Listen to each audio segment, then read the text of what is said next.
بسم اللہ الرحمن الرحیم۔ شروع کرتا ہوں اللہ کے نام سے جو بڑا مہربان نہایت رحم والا ہے۔ اس دعا کے ساتھ کہ آپ سب پر اللہ کی سلامتی اور رحمت ہو۔ جب میں لوگوں سے یہ بات کہتا ہوں کہ موت کے بعد انسان کا مکمل طور پر خاتمہ ہو جاتا ہے اور جسم میں روح نام کی کسی مخلوق کو نہ ڈالا جاتا ہے اور نہ نکالا جاتا ہے، تو اس کے جواب میں لوگ چند قرآنی آیات کو پیش کرتے ہیں جن سے وہ یہ سمجھتے ہیں کہ ان آیات میں انسانی روح کا ذکر ہے۔ تو میں ایک ایک کر کے ان تمام آیات کا جائزہ آپ کے سامنے پیش کر رہا ہوں۔ اس سلسلے کی پہلی ویڈیو نفخ من روح سے متعلق آیات کا جائزہ وہ میں پیش کر چکا ہوں، جن میں نے آپ کو دکھایا تھا کہ ان آیات میں کسی انسانی روح کا کوئی ذکر موجود نہیں ہے، اور یہ بھی بتایا تھا کہ کس غلط فہمی کی بنیاد پر اللہ کی روح کے ذکر کو انسانی روح کے من گھڑت نظریے میں تبدیل کر دیا جاتا ہے۔ وہ ویڈیو صرف 10 منٹ کی ہے، مگر اس میں 10 اہم نکات کو بیان کیا گیا ہے۔ جن دوستوں نے وہ ویڈیو دیکھنی ہو وہ میرے یوٹیوب چینل جانب حق پر جا کر دیکھ سکتے ہیں۔ تو آج اسی سلسلے سے متعلق سورہ زمر کی آیت 42 کا ایک مختصر جائزہ آپ کے سامنے پیش کرتا ہوں۔ اعوذ باللہ من الشیطان الرجیم، بسم اللہ الرحمن الرحیم۔ اللہ یتوفی الانفس حین موتها واللتی لم تمت فی منامها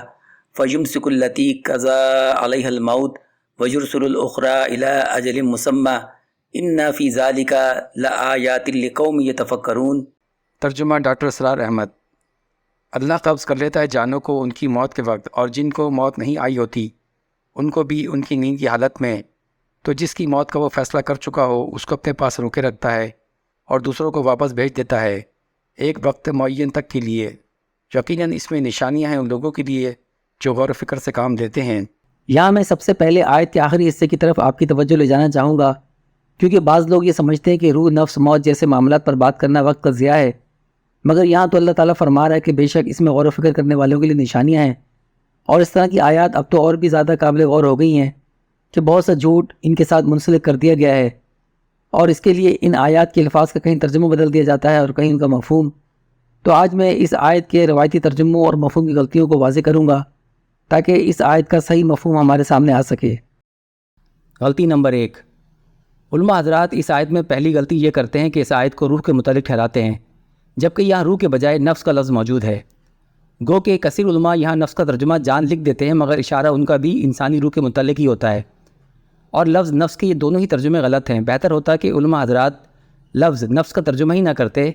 جس طرح وہ روح اور جن کا ترجمہ نہیں کرتے، اور اگر کرنا ہی تھا تو پھر شخصیت یا ذات ترجمہ کر دیتے، کیونکہ قرآن میں لفظ نفس زیادہ تر ذات کے معنوں میں استعمال کیا گیا ہے، یعنی ایک ایسا وجود جو جسم بھی رکھتا ہے اور شعور بھی، اور قرآن مجید میں جہاں کہیں یہ لفظ نفس شعور کے معنی میں آیا ہے وہاں اس کا وجود بھی ساتھ ہی ہوتا ہے، جیسا سورہ المائدہ آیت 116 میں عیسیٰ علیہ السلام اللہ تعالیٰ سے فرماتے ہیں تعلم ما فی نفسی ولا اعلم ما فی نفسک انک انت علام الغیوب۔ اے اللہ، تو جانتا ہے جو کچھ میرے نفس میں ہے اور میں نہیں جانتا جو تیرے نفس میں ہے، بے شک تو ہی ہے جو ہر غیب کو خوب جانتا ہے۔ تو یہاں نفس سے مراد وہی شعور ہے جس میں ہوش، خیالات، احساسات، ارادے اور سوچنے کی صلاحیت موجود ہوتی ہے۔ چونکہ یہ شعور غیر مرئی ہوتا ہے، اس لیے ان علماء نے اسے ہی غلطی سے روح سمجھتے ہوئے اسے جسم سے الگ ایک مخلوق قرار دے دیا، جبکہ یہ اسی جسم کا شعوری نظام ہے۔ یہاں پر یہ نقطہ بھی قابل غور ہے کہ جب اللہ نے آدم علیہ السلام کو تخلیق فرمایا تھا تو آپ کے علم میں ہے کہ اللہ نے ان میں نفخ من روح والا معاملہ فرمایا تھا۔ پھر جب اللہ نے ان کے وجود سے ہی ان کا جوڑا تخلیق فرمایا تو غور کیجئے ان کی زوجہ علیہ السلام میں نفخ من روح والا معاملہ نہیں کیا، اور وہ اس لیے نہیں کیا کہ جب بھی ایک وجود سے دوسرا وجود تخلیق ہوتا ہے تو اس کے شعوری نظام بھی اس کے ساتھ ہی تخلیق کر دیا جاتا ہے، اور یہ سلسلہ آج تک جاری ہے۔ اس کے لیے الگ سے نفخ من روح والا معاملہ نہیں کیا جاتا۔ ان کی روح ڈالنے والی کہانی اگر درست ہوتی تو آدم علیہ السلام کی زوجہ علیہ السلام میں بھی نفخ من روح والا معاملہ دہرایا جاتا۔ دوسری اہم بات یہ ہے کہ دنیا میں جو لوگ دماغی بیماریوں کا شکار ہو جاتے ہیں ان کا دیکھنا، سننا، سمجھنا سب تبدیل ہو جاتا ہے۔ اگر انسان کا شعوری نظام کسی روح نامی مخلوق کے ساتھ جڑا ہوا ہوتا تو دنیا میں کوئی شخص پاگل نہ ہوتا اور نہ ہی کوئی شخص جسم کو پہنچنے والے کسی ضرر سے بے ہوش ہوتا۔ ایک اور اہم نشانی قابل غور ہے کہ دنیا میں ایسے لوگ بھی پیدا ہو جاتے ہیں جن کا جسم ایک ہوتا ہے مگر ان کے سر دو ہوتے ہیں۔ اب ان علماء سے سوال یہ ہے کہ کیا اس ایک جسم میں دو روحیں ڈالی جاتی ہیں؟ بات یہ ہے کہ یہ سب نشانیاں ظاہر کرتی ہیں کہ ان کا بنایا ہوا انسانی روح کا نظریہ من گھڑت ہے،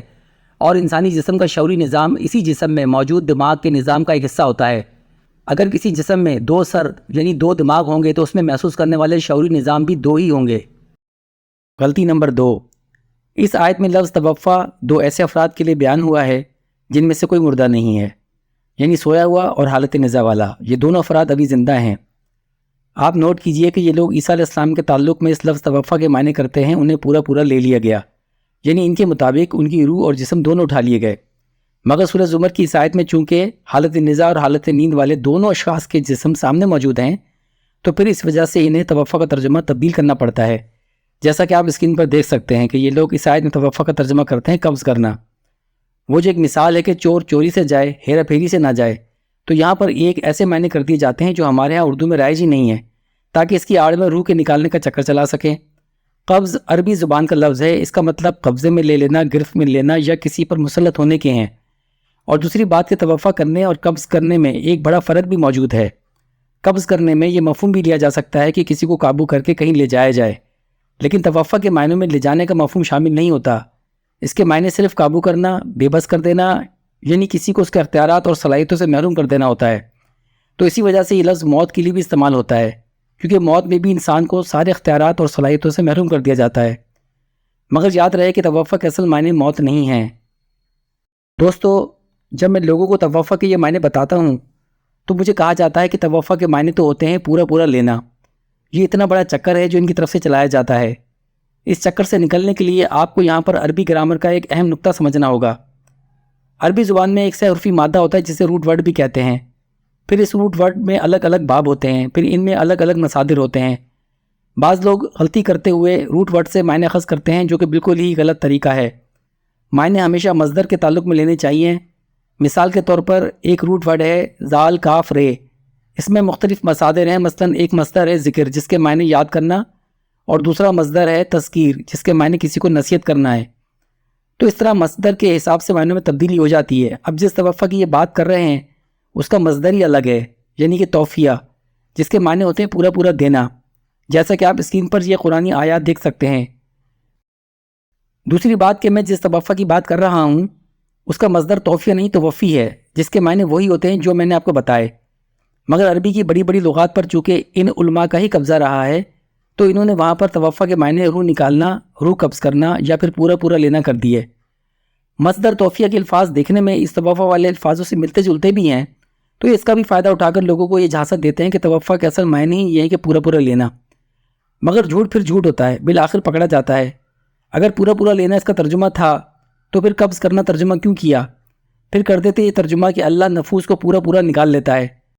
مگر آپ دیکھ لیجئے کہ کسی ایک ترجمہ کرنے والے نے بھی یہ ترجمہ نہیں کیا۔ اس آیت میں چونکہ یہ بری طرح پھنستے ہیں، اس لیے پھر یہ پورا والا چکر اس آیت سے پوری طرح سے غائب کر دیا جاتا ہے۔ اس کے علاوہ سورہ نساء کی آیت 15 بھی ہے،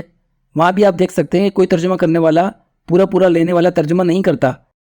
قرآن مجید کی یہ 2 آیات ایسی ہیں جہاں پر توفا کے ساتھ موت کا لفظ بھی موجود ہے، جس سے واضح ہوتا ہے کہ توفا کے اصل معنی موت نہیں ہیں۔ سورہ نساء کی اس آیت میں بتایا جا رہا ہے کہ فاحشہ عورتوں کو گھروں میں قید کرو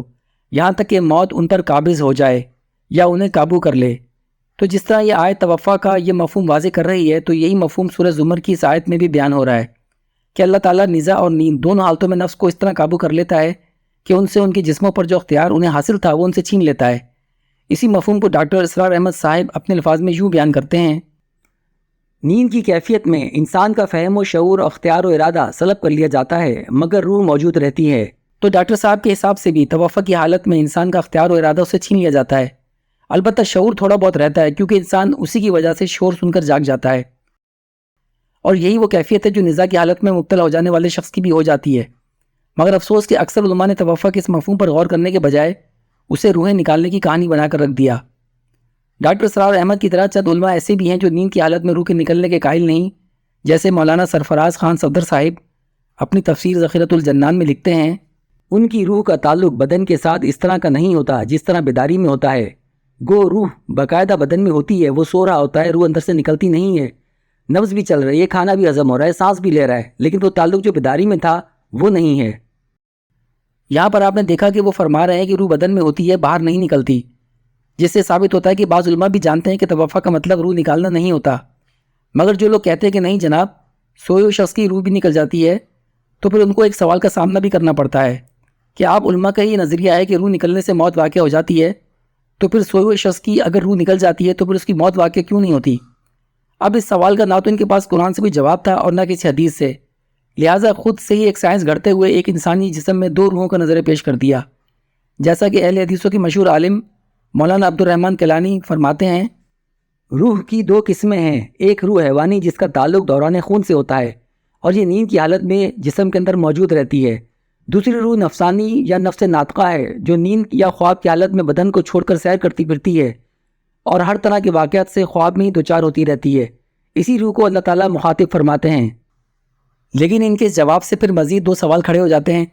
پہلا سوال کہ کس آیت یا حدیث میں ایک جسم میں دو روحوں کا ذکر ملتا ہے؟ دوسرا سوال کہ آدم علیہ السلام میں نفخ من روح کے تعلق میں ان کے مطابق کون سی روح پھونکی گئی تھی، حیوانی یا نفسانی؟ یقین مانیے کہ اگر یہ لوگ قرآن کو اس طرح پڑھتے جو اس کے پڑھنے کا حق ہے تو یہ ایک انسان میں ایک روح بھی ثابت نہیں کر سکتے تھے، مگر جب جھوٹ ہی بولنا ہے تو پھر دو روحوں کا نظریہ بھی چلے گا۔ اچھا یہ بھی بتا دوں کہ یہ صاحب اکیلے نہیں ہیں، ایسے بہت سے علماء ہیں جو ایک جسم میں دو روح کا نظریہ رکھتے ہیں اور کچھ الفاظ بدل کر، جیسے عبدالقادر شاہ صاحب ایک جسم میں دو جانوں کو مانتے ہیں، اور ایک گروہ ایسا بھی ہے جو ایک جسم میں دو نفسوں کو مانتا ہے۔ پھر ایک اور گروہ بھی ہے جو کہتا ہے کہ روح تو ایک ہی ہوتی ہے لیکن نیند میں روح قبض ہو جانے کے باوجود جسم کے ساتھ اس کا تعلق باقی رہتا ہے، اور یہ سب وہ باتیں ہیں جن کی ان کے پاس نہ تو قرآن سے کوئی دلیل ملتی ہے اور نہ کسی روایت سے، چونکہ یہ اس آیت میں پھنس چکے ہیں اس لیے اس طرح کی باتیں کرتے ہیں۔ غلطی نمبر 3، قرآن مجید میں یہ صفت ہے کہ اس میں کوئی گھڑا ہوا عقیدہ ڈالا نہیں جا سکتا، لہٰذا جب انہوں نے اس میں انسانی روح کا نظریہ ڈالنے کی کوشش کی تو یہ اس میں پھنس گئے، اور وہ اس طرح کہ اس آیت میں اگر یہ لوگ نفس سے مراد روح لیتے ہیں تو ساتھ ہی نفس کی موت کا ذکر ہے، پھر تو انہیں روح کی موت ماننی پڑ جائے گی۔ پھر اس کے لیے یہ نہایت ہی عجیب حرکت کرتے ہوئے نفس کو شروع میں جسم قرار دیتے ہیں تاکہ موت صرف جسم کے لیے ہی مخصوص کر دی جائے، اور جہاں یمسک اور یرسل کے الفاظ آ رہے ہیں وہاں اسی نفس کو روح ظاہر کر کے اس کا آنا جانا کر دیتے ہیں، مگر اس طرح تو یہ ان کی بے ایمانی ثابت ہوتی ہے، کیونکہ ایسا تو ممکن ہے کہ ایک لفظ الگ الگ جگہوں پر الگ الگ معنی دے، مگر دنیا کی کسی کتاب میں ایسا نہیں ہوتا کہ ایک ہی جگہ پر ایک ہی لفظ کے دو مفہوم ایک ساتھ لیے جائیں۔ غلطی نمبر 4، اس آیت میں لفظ یمسک سے یہ علماء حضرات یہ غلطی کھاتے ہیں کہ اللہ تعالیٰ حالت نزاع اور سوئے شخص دونوں کی روحیں نکال کر کہیں روک لیتا ہے۔ پہلی بات تو یہ ہے کہ روکنے کی بات اللہ تعالیٰ نے نہ تو حالت نزاع والے شخص کے متعلق کہی ہے اور نہ ہی سوئے کے متعلق، اس میں تو صاف لکھا ہے کہ اللہ اس نفس کو روکتا ہے جس پر موت کو پورا کر دیتا ہے، تو اس طرح سویا ہوا شخص تو اس میں بالکل بھی شامل نہیں ہوتا، اور حالت نزاع والے شخص پر بھی اس کا اطلاق جب ہوتا ہے جب اللہ اس پر موت کے عمل کو پورا کر دیتا ہے، یعنی جب وہ مر جاتا ہے۔ اور یہ نادان ہے کہ دونوں افراد جو ابھی زندہ ہیں ان کے متعلق یہ سمجھتے ہیں کہ اللہ تعالیٰ ان کی روحیں نکال کر کہیں روک لیتا ہے۔ بہرحال چند علماء ایسے ضرور ہیں جو اس آیت میں کم از کم سوئے ہوئے شخص کی روح نکلنے پر یقین نہیں رکھتے، اور یہاں پہ یہ بھی واضح ہو گیا کہ نفس کے توفع کرنے اور اس کے روک دینے میں بہت بڑا فرق ہے، کیونکہ توفع تو حالت نظام ہی ہو جاتا ہے، لیکن نفس کا روکنا اللہ تعالیٰ کے فرمان کے مطابق جب ہوتا ہے جب موت کا عمل مکمل ہو جاتا ہے۔ اب ہم اس کا جائزہ لیتے ہیں کہ نفس کا روکنا کیا شے ہے۔ اس میں سب سے پہلے سورہ فاتر کی آیت نمبر 2 کو دیکھ لیں، جہاں اللہ تعالیٰ کسی کے لیے اپنی رحمت کے روکنے اور کسی کے لیے جاری کرنے کا بھی ذکر فرما رہے ہیں۔ پھر سورہ ملک کی آیت 17 میں دیکھ لیں، جہاں اللہ تعالیٰ فرما رہے ہیں کہ اگر وہ چاہے تو تمہارے لیے رزق کی فراہمی کا جو نظام وہ چلا رہا ہے اسے وہ روک بھی سکتا ہے۔ تو معلوم ہوا کہ روکنے کا مطلب صرف کسی کو کہیں جانے سے روکنا ہی نہیں ہوتا، بلکہ کسی کام کے روکنے کے لیے بھی یہ لفظ استعمال ہوتا ہے۔ نفس چونکہ وہ جسم ہے جس میں ایک تو جسمانی اعضاء سے متعلق ایک فزیکلی نظام موجود ہے، اور دوسرا اس میں اس کے ہوش و حواس اور اختیار و ارادے کا غیر مرئی نظام بھی موجود ہے۔ پس جب اللہ فرماتا ہے کہ وہ نفس کو روک دیتا ہے تو اس کا مطلب ہوا کہ نفس کے جسمانی اور شعوری دونوں نظام روک دیے جاتے ہیں۔ اس کے علاوہ کسی اور شے کے تعلق میں یہ لوگ نفس کا روکنا ہرگز ثابت نہیں کر سکتے۔ غلطی نمبر 5، اس آیت میں ان کی طرف سے ایک اور غلطی یہ کی جاتی ہے کہ قضاء علیہ الموت کا ترجمہ کرتے ہیں اللہ جن کی موت کا فیصلہ کر دیتا ہے، اور اس طرح یہ ظاہر کرتے ہیں کہ دونوں افراد کی روحیں نکال لینے کے بعد پھر اللہ جس کی موت کا فیصلہ کرتا ہے اسے روک لیتا ہے، حالانکہ موت کا فیصلہ تو وہ پہلے ہی کر چکا ہوتا ہے جبھی تو بندہ حالت نظام میں آیا تھا۔ اور یہاں پر ان کے نظریے کے مطابق اگر روح نکال لینے والی بات بھی ہوتی تب بھی اس کا روکنا تو بنتا ہی نہیں تھا، پھر تو وہ جیسے ہی مرتا اس کی روح کو وہاں لے جایا جاتا جہاں ان کے مختلف عقائد کے حساب سے انہیں رکھا جاتا ہے۔ روکنے والی بات تو ان کے عقیدے کے مطابق بھی فٹ نہیں بیٹھتی۔ قضا کے معنی فیصلہ کرنا بھی ہے، لیکن قضا کے معنی پورا کرنا یا کسی شے کا مکمل کر دینا بھی ہوتا ہے۔ یہ معنی قرآن مجید کی دیگر آیت میں بھی آئے ہیں۔ اسی طرح اس آیت میں بھی قضاء علیہ الموت کا مطلب ہے کہ جب اللہ پورا کر دیتا ہے نفس پر موت کو، یعنی نفس پر موت کا وہ مرحلہ جب آدمی حالت نظام میں چلا جاتا ہے، وہ جب مکمل ہوتا ہے اور بندہ مر جاتا ہے تب اللہ تعالیٰ نفس کو روک دیتا ہے، یعنی انسان کے جسمانی اور شعوری دونوں نظام روک دیے جاتے ہیں۔ غلطی نمبر 6، علماء حضرات یہ غلطی آیت میں لفظ یرسل کے تعلق میں کرتے ہیں اور کہتے ہیں کہ اللہ تعالیٰ نے جو سوئے شخص کی روح نکال کر رکھی تھی اسے واپس بھیج دیتا ہے،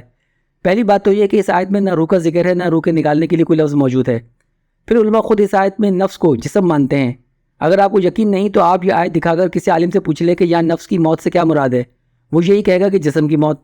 تو پھر جب یہ نفس ان کے حساب سے جسم ہے تو پھر نیند اور بیداری میں اس کا آنا جانا تو ثابت ہی نہیں ہوتا، لہٰذا یہ روح کو واپس بھیجنے والی بات تو خود ان کے حساب سے بھی غلط ثابت ہو جاتی ہے۔ اور میں نے آپ کو یہ بھی بتایا کہ بہت سے علماء اس بات کو تسلیم نہیں کرتے کہ سوئے ہوئے شخص کی روح نکال لی جاتی ہے۔ دوسری اہم بات یہ ہے کہ نفس کے روکنے کا ذکر تو اللہ نے سوئے ہوئے شخص کے متعلق کیا ہی نہیں تھا، اس پر تو اللہ نے توفع کیا تھا، یعنی اس کے جسم پر جو اختیار معطل کر دیا گیا تھا، اللہ تعالیٰ اسے اس کا جسم کا اختیار واپس لوٹا دیتا ہے۔ اب ان 6 غلطیوں کی درستگی کے بعد جو اس آیت کا ترجمہ اور مفہوم ہمارے سامنے آتا ہے وہ کچھ یوں ہے۔ اللہ نفوس کو قابو کر لیتا ہے ان کی موت کے جاری عمل کے دوران، اور اس نفس کو بھی جس پر موت کی کارروائی شروع نہیں ہوئی ہوتی، وہ صرف نیند کی حالت میں ہوتا ہے، پھر اللہ روک دیتا ہے اس کو جس پر موت کا عمل مکمل کر لیتا ہے، اور دوسرے نفس کو جو نیند کی حالت میں تھا اسے چھوڑ دیتا ہے ایک اور مدت کے لیے۔ بے شک اس میں غور و فکر کرنے والوں کے لیے نشانیاں ہیں۔ اس آیت سے جہاں ہمیں بہت سی باتیں سمجھ آئیں، وہاں یہ آیت ایک اہم پیغام بھی دیتی ہے، اور وہ یہ ہے کہ انسان اس دنیا میں اپنے جیسے لوگوں کے درمیان خود کو بہت اونچی شے سمجھتا ہے،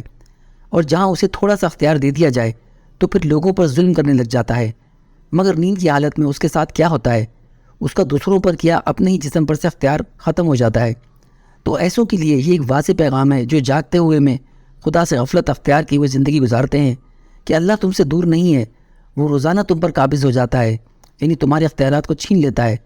پھر وہ صرف مہلت دینے کے لیے تم کو تمہارا اختیار واپس لوٹا دیتا ہے۔ مگر یاد رکھو ایک دن ایسا بھی آئے گا کہ یہ مہلت تمہیں دوبارہ نہیں ملے گی، تو اس سے پہلے سمجھ جاؤ اور اللہ کی بندگی میں عاجزی کے ساتھ زندگی گزارو۔ یہاں میں اس ویڈیو کا اختتام کرتا ہوں، پھر ایک اور آیت کی تفسیر کے ساتھ آپ کی خدمت میں حاضر ہوں گا۔ تب تک کے لیے آپ سے اجازت چاہتا ہوں اس دعا کے ساتھ کہ اللہ ہمیں قرآن کو سمجھنے اس پر عمل کرنے کی توفیق عطا فرمائے۔ وآخر دعوانا ان الحمد للہ رب العالمین۔